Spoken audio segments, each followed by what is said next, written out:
Hi, everybody. Today is Friday, November 7th, 2025, and our dear friend, Ambassador Chad Freeman, joins us. Welcome back, Ambassador. Happy to be with you now. Happy Friday. Yeah, I'm right. Let Please subscribe and hit like button, helping us reaching more people. And let me start, Ambassador, with what has happened in New York, the mayoral election in New York, which the outcome was Zohran Mamdani, a Muslim socialist immigrant. What is the status quo right now that the people want some sort of change in New York at least? Well, I think there are a whole series of issues that are affecting ordinary Americans everywhere, not just in New York. Rising housing costs, the unavailability of housing at reasonable prices, inflation at the supermarket level. So there's sort of issues which are described as kitchen table issues that affect ordinary life. And there's a great deal of dissatisfaction. That's one thing. And Mamdani focused his campaign very much on those issues. It's very interesting. He didn't raise the issue of Palestine or Israel. His opponents did. And he responded, I thought, very, very effectively when he was asked, do you believe Israel has a right to exist? Yes, he said, as a state with equal rights for everyone, which is, of course, not the condition at present. Anyway, he did not run on foreign policy issues. He did not run on issues about religion. He is a very eclectic person. He pops up everywhere at Hindu ceremonies, Muslim ceremonies, Christian ceremonies, Jewish ceremonies, Buddhist ceremonies. He's a very good politician. So part of this was his personality, a very appealing personality, a very self-controlled and reasoned manner of speaking. But finally, part of it was opposition to Trump, who now has a very low level of popularity in the country at large, and very little popularity at all in New York. I think there were other issues as well. I mean, obviously, there was a generational divide here. He got, 75% of the people under 30 voted for him. When you got to age 50, it was a more competitive contest. But young people clearly identified with him and the positions he takes. And I don't think young people are afraid of the term socialist in the way that earlier generations are. When you use this word in the United States, a fair number of people think of the Soviet Union and what it called socialism. That is not what Mamdani is talking about at all. He's basically talking about social justice, and that has a lot of resonance in a country where the rich are getting ever richer and the poor are getting poorer, and the Gini coefficient, which measures the gap, is going up at an alarming rate. So this may be a harbinger, a predictor of what is going to happen on the national level as we go into the midterm elections in 2026. And I don't think that our president is behaving as though he's aware of that. He has levied criticism against Mamdani. He's called him a communist, which is absurd. And clearly he's aligned with the wealthy Zionist oligarchs who spent millions and millions of dollars trying to first defeat Mamdani, and now that he's been elected, to discredit him. The Anti-Defamation League, which is the major arm of the pro-Israel lobby in the legal sphere, has set up a special watch on Mamdani. So all the usual techniques are being applied to discredit him. He will take office on January 1st. He has a transition team. which is all female, which is interesting, and he has plans to tax the rich in New York City at the same rates that they're taxed in New Jersey, which he says would provide the funds for the various social welfare programs he's advocated: free buses, city-operated grocery stores, and so forth. So it's a very interesting and exciting moment. And I have to end by saying that there's quite a bit of concern, given the increasing violence of American politics, about his safety. There are groups like Betar, which is a group of Zionist thugs and spies who try to combat anyone critical of Israel, who openly threatened to kill him. So I think this is not a story that's over yet. And we've seen, as you've mentioned, the Zionists in New York City, oligarchs mostly, they have spent more than $40 million against him to do everything against, but they couldn't achieve their objectives. On the other hand, what was amazing to me that these Salafis, these radical Islamists, have been attacking him because they see he's not a Muslim, he's a kafir, and he's. Sure. No, but this is, of course, there's several things to be said about that. First of all, he's obviously a moderate. He's walking in the middle of the road. And as the late George Shultz, Secretary of State, one of our best secretaries of state ever, once said, if you walk in the middle of the road, people on both sides of the road throw stones at you. So there's something of that. But there's also an issue in radical Islam, Sunni Islam. I don't think in the Shia tradition this exists, but which says that Muslims should not participate in politics in secular states, that Muslims who live in non-Muslim societies should be politically passive. And Mamdani is anything but politically passive. Very interesting background. He apparently speaks pretty good street Arabic. He speaks Bengali. He speaks Lingala, or other Luganda, which is the language of Uganda, where he grew up, where his parents are from. His mother is a Nair. The Nairs are South Indian polyandrous caste. That is, wives have many husbands, not the other way around, the opposite of Islam. His father is a very noted professor at Columbia, and he went to the best schools in the United States. Very good college in Maine, not far from where I am now.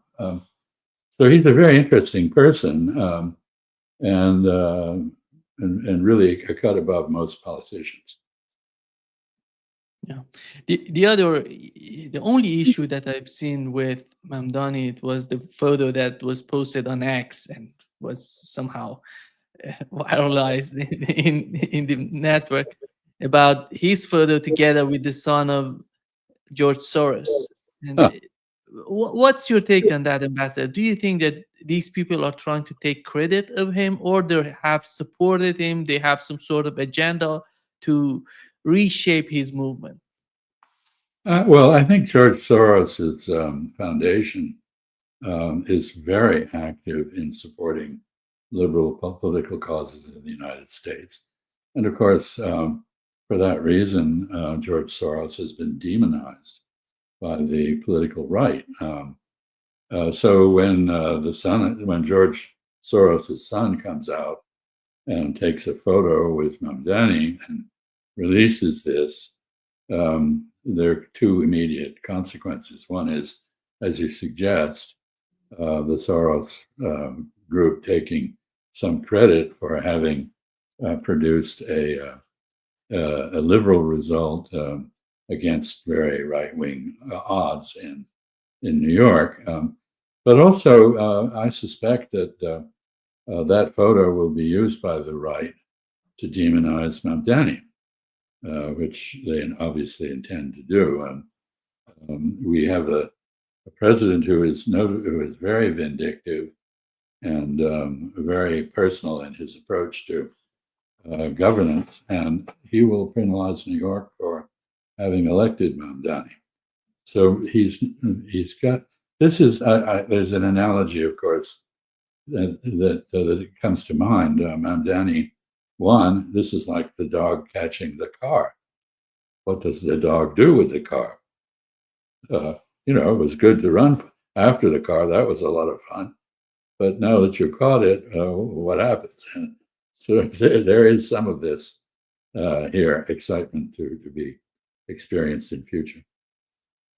The same day Mamdani wins the mayoral election in New York, we've learned that Dick Cheney, the mastermind of the policies in the Middle East, at least, and what has happened in the last decade in the Middle East, passed away. And who's Ambassador Dick Cheney to you and to the people in the Middle East, to the people in the United States?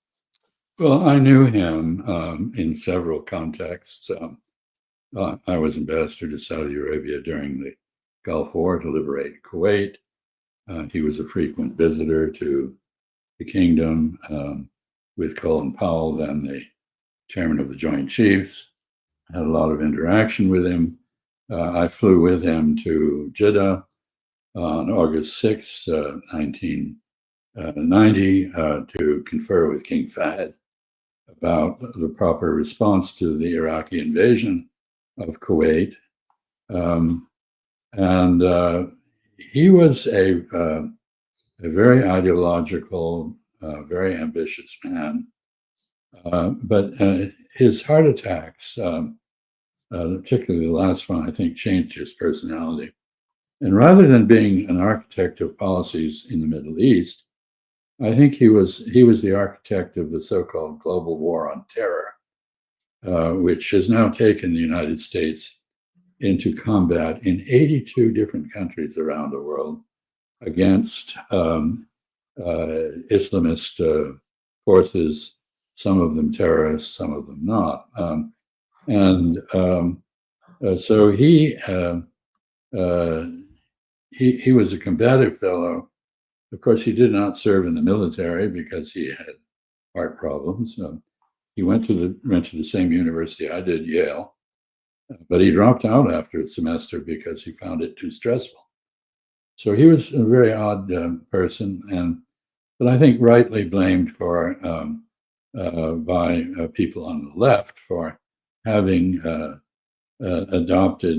pushed the United States into adopting very, very belligerent policies on a global level, not just in the Middle East.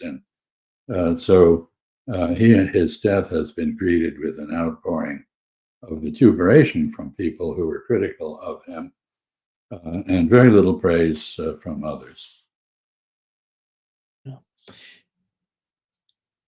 It seems that, Ambassador, the situation in the Middle East is not getting calmer, it's getting worse. And in Israel, they're talking about Hezbollah is building up. We have to take care of it as soon as possible. It seems they want to attack Hezbollah.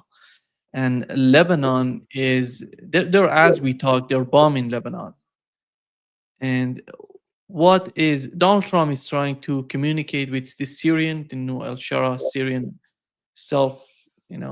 I think, yeah, he's meeting al-Shara on the 10th in the White House, which of course upsets a lot of people because al-Shara, when he was known as al-Jilani, had quite a record of beheading people and other atrocities, which he's all been forgiven for by many people, but not others.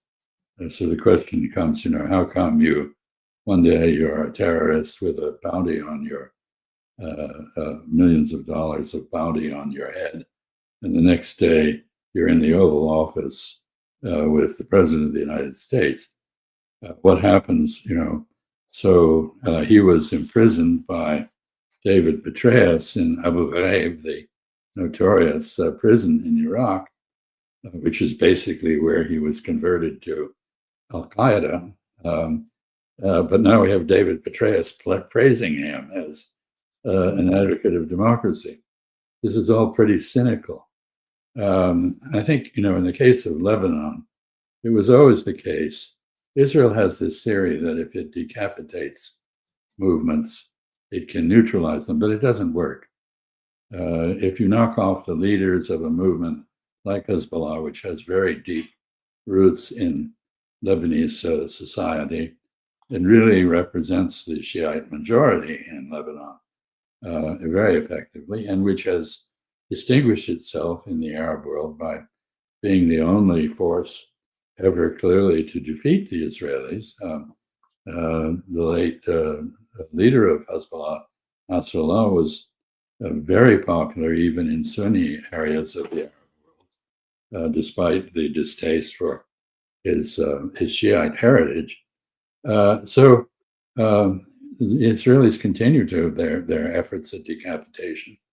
They murdered a Hezbollah leader just the other day. And as you said, they're continuing to bomb Lebanon. They reached a ceasefire agreement with Lebanon. They were supposed to withdraw. They have not withdrawn. They have kept 5 bases inside southern Lebanon.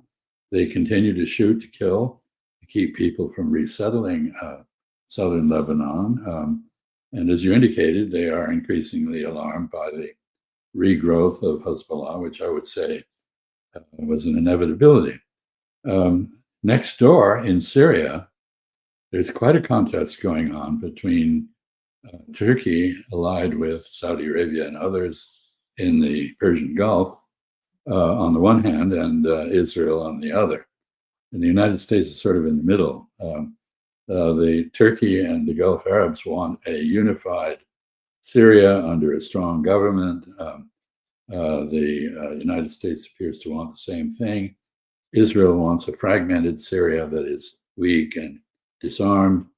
I don't think anyone argues for arming Syria at this point with the sort of weaponry that Iran used to provide. And in fact, the one thing that Turkey, the Saudis, Qataris, the Israelis all agree on is they don't want Iran to recover its predominant position in Syria.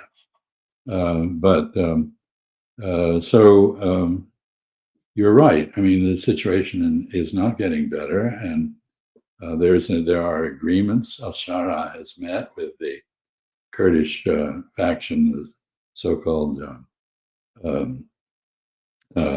democratic resistance in Syria, and he's pretty much neutralized the Druze element along the border with Israel. But things are progressing in the wrong direction.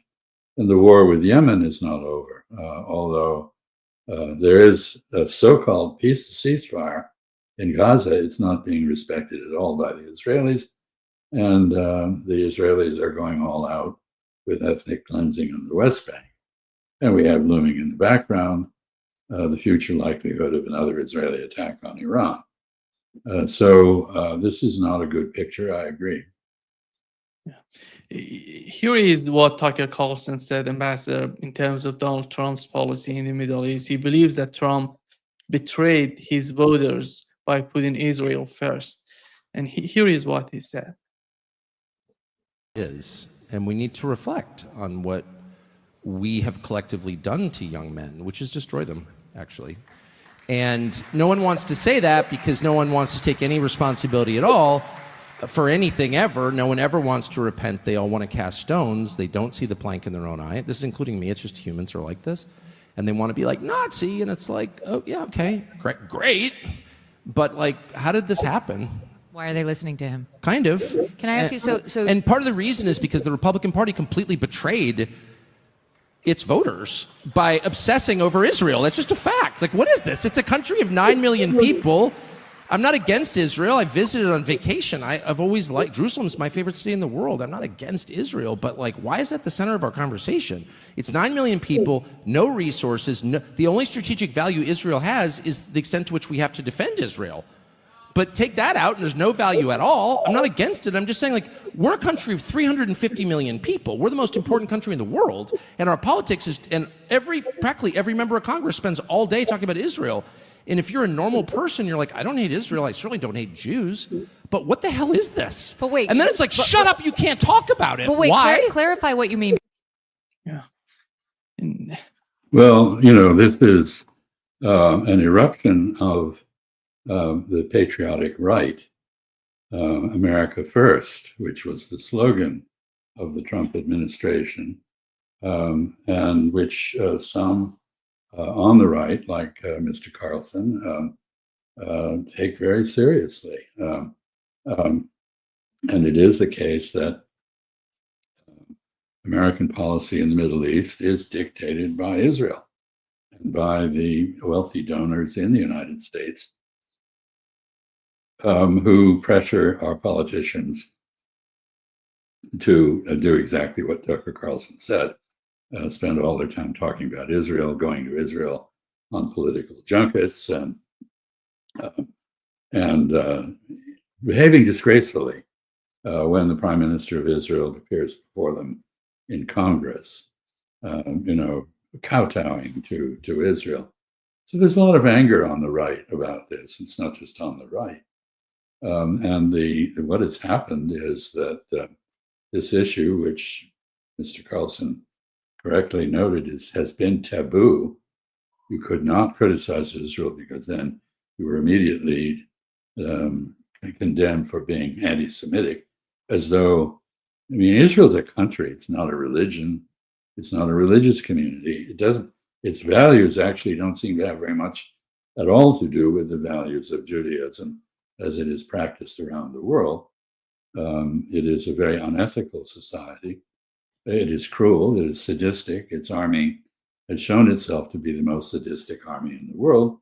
It has no qualms about sodomizing prisoners in its Palestinian prisoners. It starves Palestinians to death in a genocide. What kind of country is that? But you can't criticize it in the United States because then you are somehow tarred with the brush of anti-Semitism. Anti-Semitism is a real problem, although frankly, it's not very much of a problem in the United States. Jews are among the most prominent in every profession. They are wealthy. They are respected. In fact, there are polls that show that Judaism is the Jewish communities are the most respected religious communities in the United States. Where is the evidence of discrimination? The discrimination is all about criticism of Israel, not about the status of Jews in the United States. And to go back to your first question, this was very much reflected in Mamdani's victory in New York City. Young Jews do not want to be associated with this argument that if you're critical of Israel, you're somehow anti-Semitic. They are very critical of Israel. And I admire them for that, because that has not been an easy position for them to take in the various Jewish communities that they belong to. But they have had the courage to stand up and call out Israel for what it's doing. So this is a very interesting development, and it's very complicated, and we haven't heard the end of it. By the way, when you talked about $40 million having been spent by oligarchs, Jewish oligarchs, to defeat Mamdani, that was just one of them. That was Bill Ackman. He alone spent that much money. There were well over $100 million spent on that, and people are continuing to spend money on that. So all kinds of slanders are being put in the mouth of Mamdani, things he never said, and this reflects the trauma of the Holocaust, and for older Jews, it reflects the fact that after 1967, Many American Jews saw Israel as part of their identity, and it's part of identity politics, but it's changing rapidly. Ambassador, when it comes to the concept of Israel, many Zionists in the United States, their rhetoric is that this is the only Jewish country on earth. That's why we have to support them.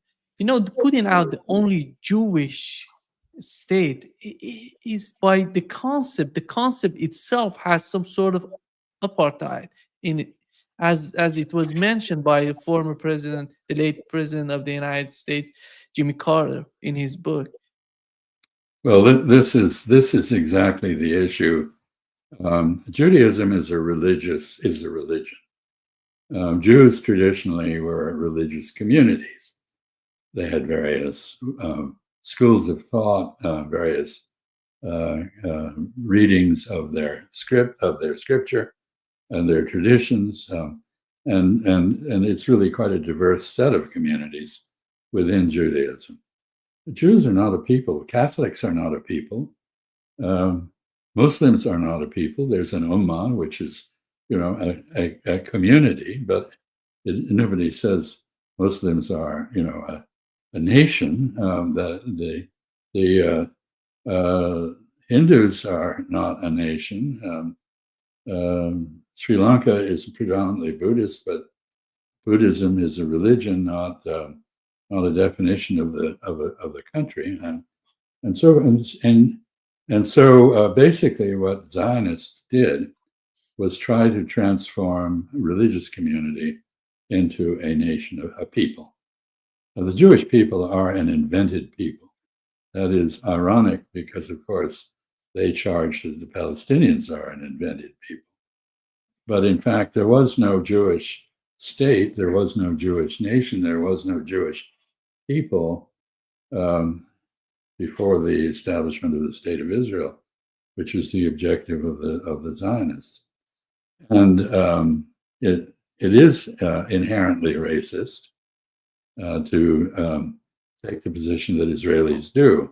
I don't think Judaism is at all racist, quite the contrary. But Zionism is very racist because it excludes others in Israel. Of that 9 million people who live in Israel, 20% are not Jewish. They're Muslim or Christian, and they are treated as second-class citizens. And the people in the West Bank and Gaza are not treated as human beings at all. So this is a big problem, and there really is a question about whether a society constituted in the blatantly racist manner that Israel has evolved into.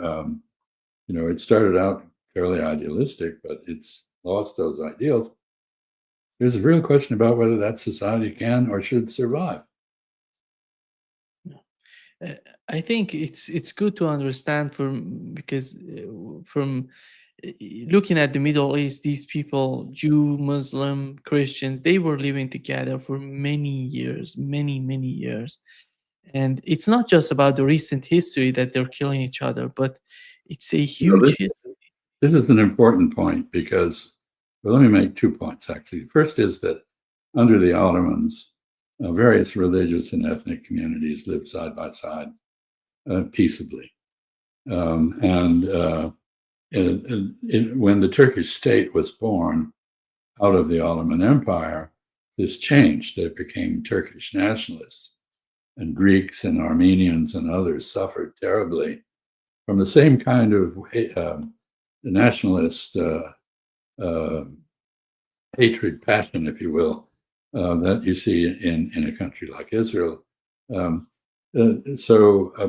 the notion that somehow there was perpetual conflict in the Middle East is nonsense.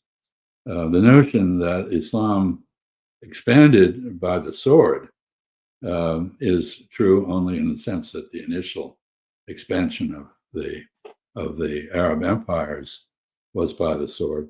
But people converted to Islam not because they were forced to, but because there were tax incentives to do that. Turns out tax incentives work very well to persuade people to examine alternatives to their religious heritage. So the other point here is, ironically, Zionism was a Christian idea. It was not a Jewish idea. It was a European Christian idea, and it had two merits. One, we can get rid of our Jews by exporting them back to Palestine, where they say they came from. And so that solves one problem. And second, we can do a good deed for the Jews by letting them go to their alleged home. You know, in Jewish tradition, at Yom Kippur, you say next year in Jerusalem. All right. So there's a connection to the Holy Land that's there.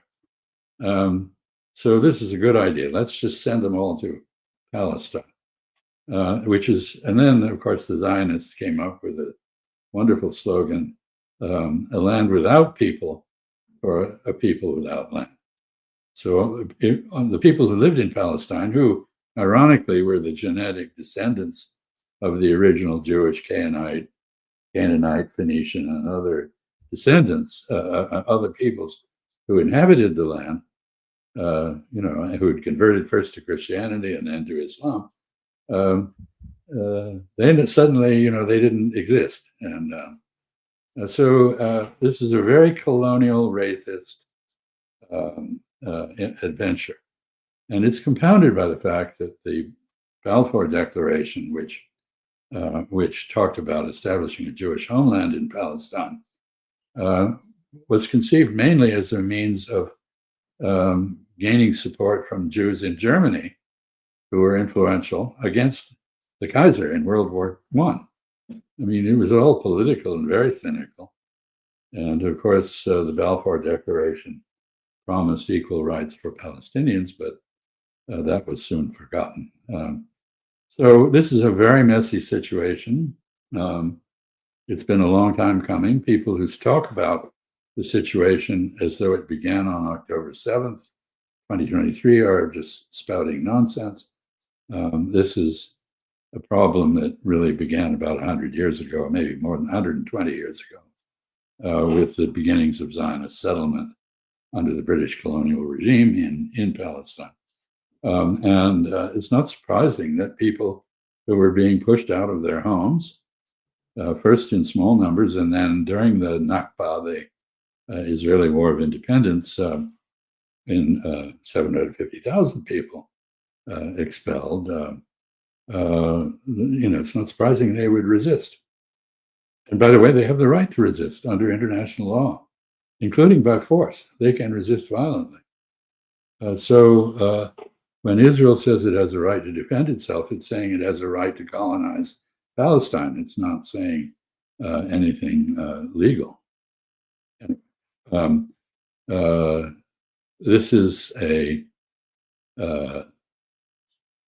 situation that never should have been allowed to arise, and it's probably going to end very badly for everybody, including the citizens of Israel.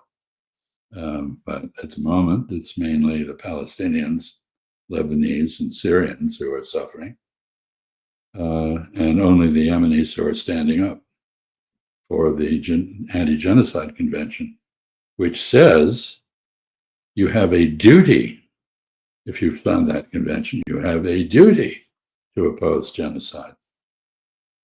Yemen is the only country that has done that. Yeah. Ambassador, when you look at Donald Trump, and he said that a new country gonna join Abraham Accords, in my opinion, he's talking about Syria joining Abraham Accords, and he had a meeting with the Central Asian countries, Kazakhstan, Turkmenistan, and Tajikistan, these countries. And it seems that Kazakhstan is going to join Abraham Accords. What is Abraham Accords anymore? I don't understand it with what's going on. Israel is capturing the southern part of Syria, attacking Lebanon. They're in Gaza, in the West Bank. It's a huge mess. They're killing people. They're harassing people. What does that mean anymore? Well, it's mainly in international politics.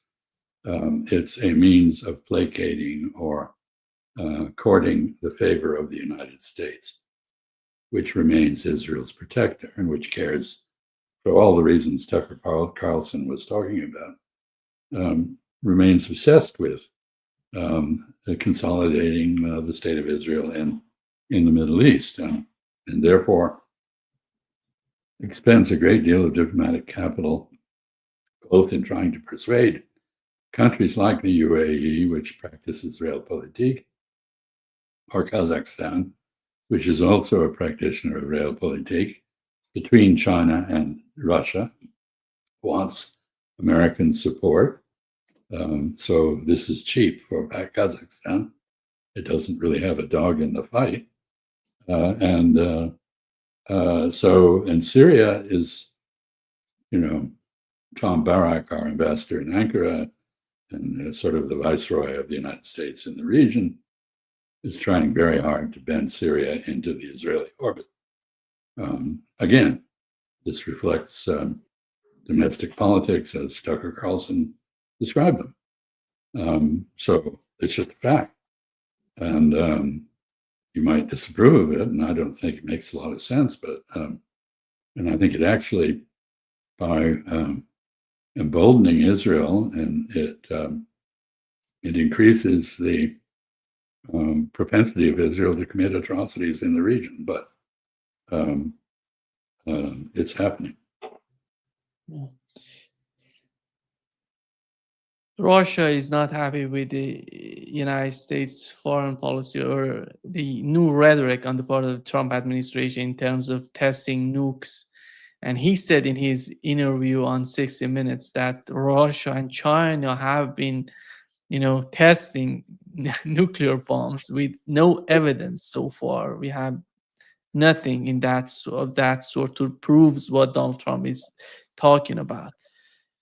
And the Russian president came out and said that is a serious issue for Russia if the United States starts, testing nukes. What's your take on what is happening? Because many people are arguing behind the scene, the two administrations are talking to each other, but we don't see that sort of sign. I don't think they are talking to each other effectively at all. I think the Russian encounters with President Trump have been very disappointing for the Russians and very disappointing for President Trump, because basically, I have to say this, President Trump believes a lot of impossible things, maybe 20 impossible things before breakfast, he believes. So he thinks Christians are being subject to genocide in Nigeria. He thinks that Nicolas Maduro is the head of some kind of drug cartel. He thinks the country, the United States, is full of Antifa, whatever that is. And he thinks the Russians and Chinese are testing nuclear weapons. The only country that has tested nuclear weapons in recent years is the Democratic People's Republic of Korea, North Korea. And it's, it's not clear what he meant when he said testing nuclear stuff. I mean, the Department of Energy, which, by the way, it's not the Department of Defense that's responsible for nuclear weapons, it's the Department of Energy. And they say that, what they're talking about is testing non-nuclear components that are essential to the functioning of nuclear weapons. So they, see whether the implosion that shaped charges produce to create a fission in plutonium or uranium work. But they don't have the plutonium or uranium in there. They don't set off an explosion. So nobody knows what he's talking about. And I think what President Putin just said is clearly deterrent. He said, if you do that, we will too. If you start testing nuclear weapons, we will do the same. Maybe President Trump is reacting to, by the way, he also said that the United States had more nuclear weapons than anyone else, and that is not true. The largest arsenal is the Russian arsenal. Maybe he's reacting to the Chinese buildup, which is caused by the American spending of $1 trillion to modernize our nuclear forces, including the development of tactical nuclear weapons or weapons that where the yield of the explosive can be adjusted for use against China explicitly. So the Chinese have reacted by altering their traditional posture, which was to maintain only a minimal force de frappe in French, strike force, sufficient to take a bite out of an enemy who inaugurated a nuclear attack on China. They've kept their first use, no first use doctrine, but they're now gone to mutual assured destruction. The theory that the United States and the Russians have been following for years. So this is alarming, I agree, but it doesn't amount to testing nuclear weapons. So there may be some confusion on the part of President Trump, which would not be unusual. He said that he's so active in cutting, deals between the countries, the peace deal, and these sort of issues. And he said, when it comes to Iran and Israel, he said that he was in charge of the attack on Iran. Here is what he said.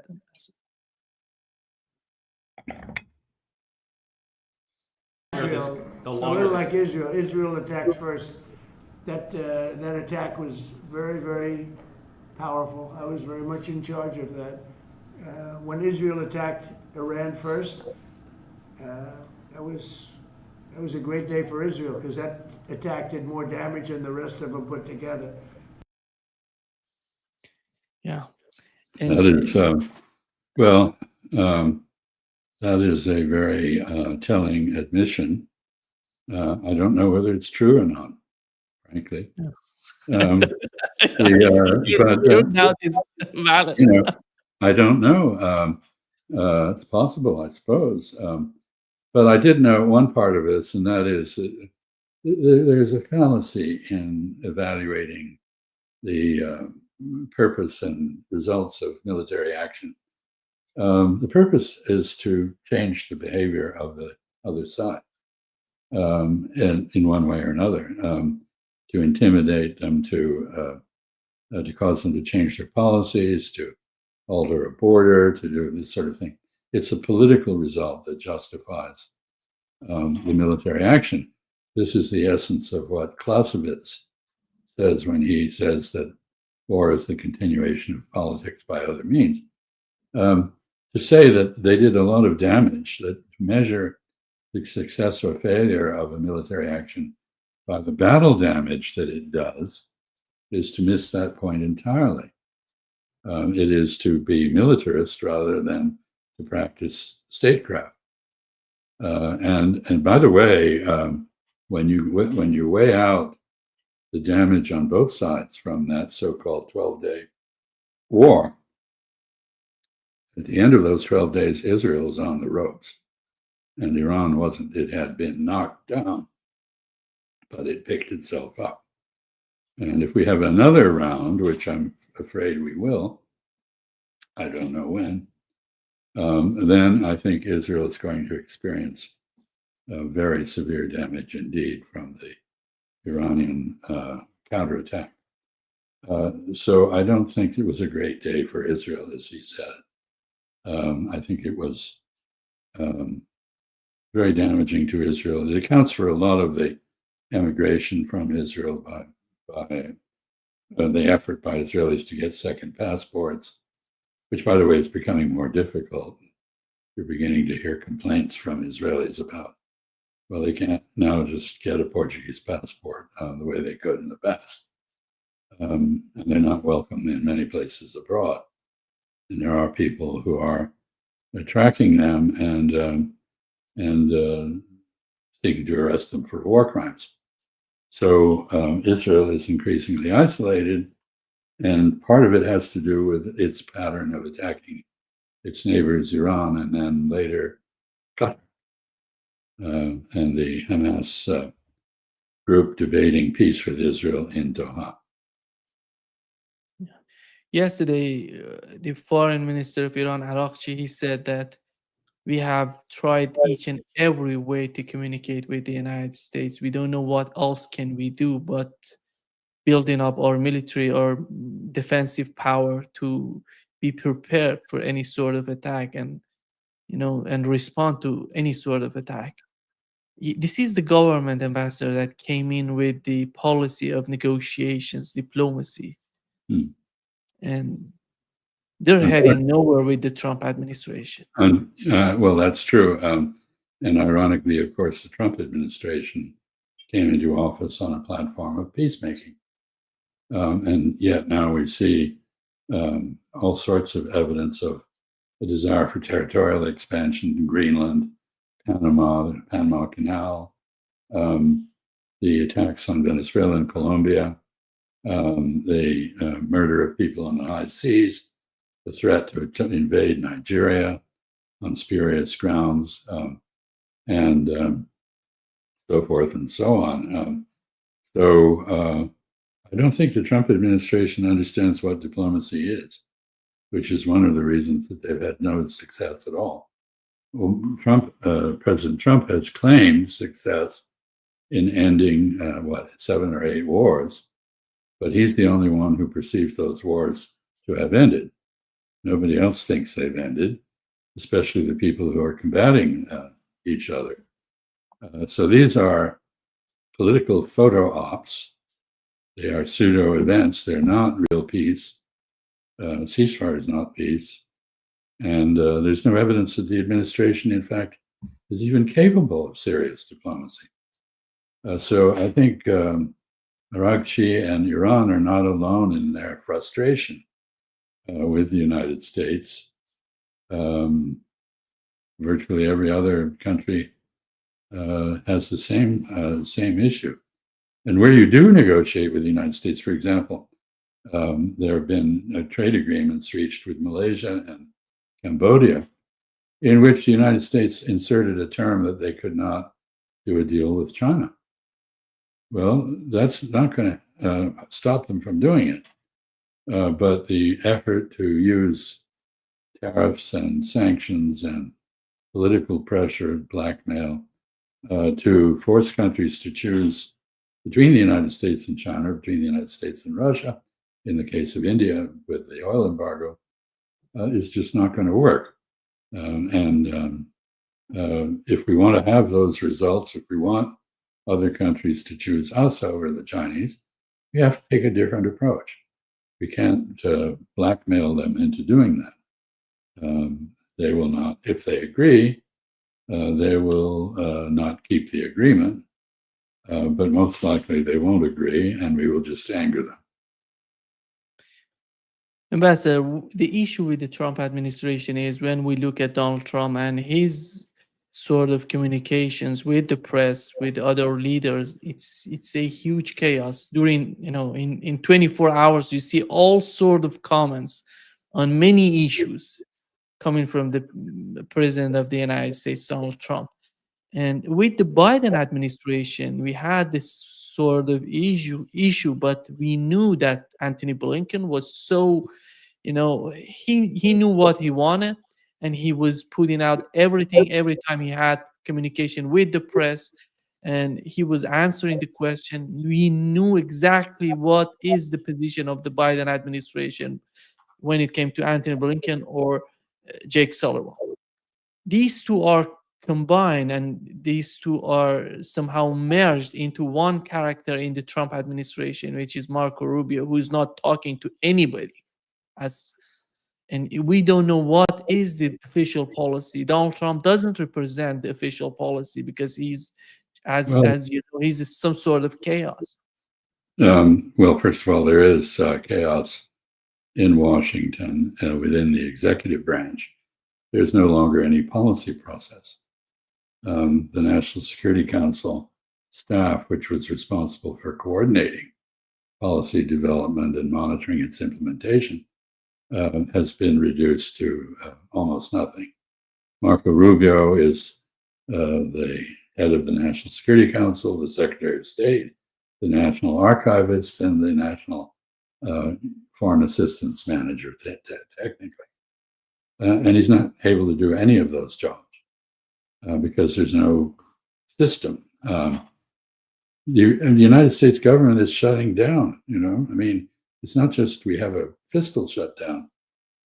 We're about to have enter the Thanksgiving holiday period, and you won't be able to fly anywhere to get there because the air traffic controllers are not being paid and they're not showing up for work, and the Federal Aviation Authority is having to shut down flights. And similarly, we've had people are now experiencing sticker shock with huge increases in their health insurance premiums as Medicare is gutted. So there is, we're coming to a crunch point where, there are two consequences. There's one that you have to say that the United States government is no longer competent. And that is a major development of global importance. So you're about to have in Belém, you're going to have a climate conference, and the U.S. doesn't believe there's a climate crisis, and we won't be taking part in that. And so we are isolating ourselves from the world. We are reducing our competence. We clearly don't have any diplomatic competence at all at the moment. Everything is military. And Marco Rubio, in his effort to crush Cuba, which has been his lifelong ambition, sees the path to that as starting with crushing Venezuela, which I don't think is going to happen. And I come back to the point that, if the United States actually does attack Venezuela, as opposed to killing some innocent fishermen who it charges are drug smugglers, with no pretense of legality at all, it's piracy under national law. It's unconstitutional in the American context. It's a violation of the War Powers Act. There's nothing good to be said about it. But if we actually attack Venezuela, I think this is going to escalate very quickly. That the Russians, possibly the Chinese, will back Venezuela. I think Brazil will back Venezuela. Other Latin American countries like Colombia will back Venezuela. Nobody wants to see a return to the the interventionism of the United States that characterized our policy 125 years ago. And so I think, but there's no explanation of all this. It's just we're doing things because we can do them, not because we want to do them or because we have a plan for what will happen after we do them. What happens if the dog catches the car again? What happens? We don't know. Actually, the people here in Brazil are so much concerned about what's going on in Venezuela, in the case of Venezuela, because we know if the United States wants to get more oil from Venezuela, they would be open to that. They would welcome that. For sure. They would welcome any sort of investment coming from the United States. Well, we've had a more than 20-year campaign of regime change through sanctions, economic pressure, so forth and so on. And the Trump administration began with a difference among some of its members. Mr. Grinnell, who went to Venezuela and negotiated with the Venezuelans, wanted to reopen the oil trade for Venezuela, which would have made sense. President Trump seems to have a mercantilist attitude. That is to say, like the colonial era, you have to control the resources directly, or you can't count on supplies. But globalization created a situation where there were multiple supply chains for virtually everything, and you don't need to control oil fields. Countries that have oil will export it because they want the money, and if your companies are willing to participate in helping them to do that, they will welcome those companies. Even the most statist of countries, Brazil is one of them, Mexico, have in the past taken advantage of foreign corporate participation in the exploitation of resources. And why? Because it made sense. To rule that out does not make any sense. And there's an irony here, I should say, since you're talking about oil and this is an important issue, global pricing. OPEC has taken actions which, with the Russians, have put oil prices down to about $60 a barrel. The irony is that President Trump came into office saying, drill, baby, drill, just keep drilling all over the place for oil. But it's not economic to do that at $60. So while the United States continues to produce increased oil, the new drilling is just not happening. And we're back in a cycle of boom and bust in the oil, in the energy sector. Meanwhile, we are being bypassed. 60% of the world's new energy sources are renewables. From the Chinese have the technology, the wind, the solar, the nuclear technology, and now a thorium reactor, which is perfect for powering ships, submarines, container ships, which doesn't have the safety problems of uranium-based nuclear reactors, which relies on molten salt that is safe within the container, and China's also in the lead in the fusion energy area. So we're falling behind, and it's like President Trump's favorite president, McKinley. If Trump were like McKinley, McKinley was faced with the choice between automobiles or horses. And, he would have chosen horses, no automobiles. But anyway, so we're choosing the emission of carbon and combustion engines over electrification, which is a bad choice. And it's going to leave us with the equivalent of a lot of horses and buggies, while the rest of the world has automobiles. Just to wrap up this session, Ambassador, we know that the foreign policy of the United States somehow is basically based on the WOLFOWITZ doctrine, which simply says zero-sum game, no regional superpower, no global superpower. But the reality of the world today is totally different from what it was during those days that they have decided about the doctrine. Is the new movement in the United States going to influence? It's not just about the left Democratic Party, it's about the right wing, the people who are not happy with these endless wars. Is that going to change this doctrine? Well, it has to, because, of course, it's already been defeated. When this meeting took place in Busan between Xi Jinping and Donald Trump, it was a meeting between equals. That's the first thing. So now there is a very powerful competitor on the Eurasian landmass.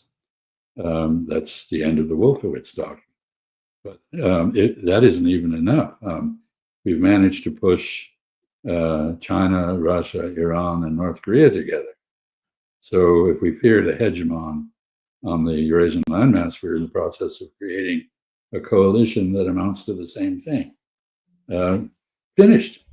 And in you're in Brazil, and in South America, Brazil is emerging under Lula as a very open and dedicated competitor for influence with the United States. You mentioned the issue of Venezuela. That could be an issue that drives the United States and Brazil into some kind of conflict.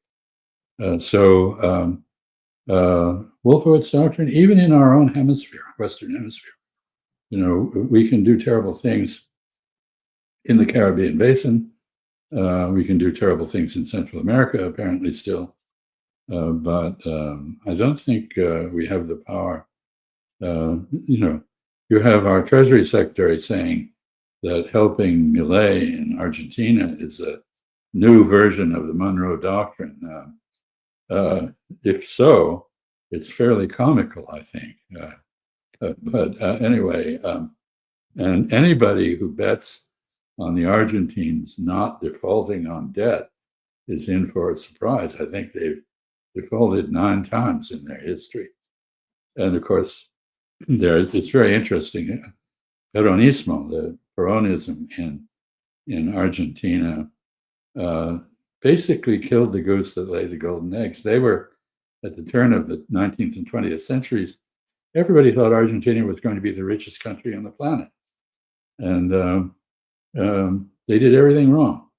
They put in export taxes, they monopolized things domestically, they gave labor rights that meant that it was uneconomical to produce a lot of things. So anyway, instead of investing their agricultural profits, which they had in abundance, in the development of industry, they taxed the agriculture, and they didn't spend it on productive forces. Anyway, Argentina, is reacting to all of this with desperation. That's why they elected Milei. But I don't think Milei is the savior for Argentina. And I don't think Scott Bessent, the Treasury Secretary, is going to get our money back from Argentina. It seems that Milei is spending the money to buy submarines from France. Yes, of course. Because, after all, the Islas Malvinas, the Falkland Islands, we have to do. Anyway, I always remember, the saying, Dios rearregla de noche lo que hacen los argentinos de día. God spends his nights fixing the mess the Argentines make during the day. And nothing has changed. Yeah. Thank you so much, Ambassador. Great pleasure, as always. Well, it's good to talk to you. Have a great day, Nima. Thank you.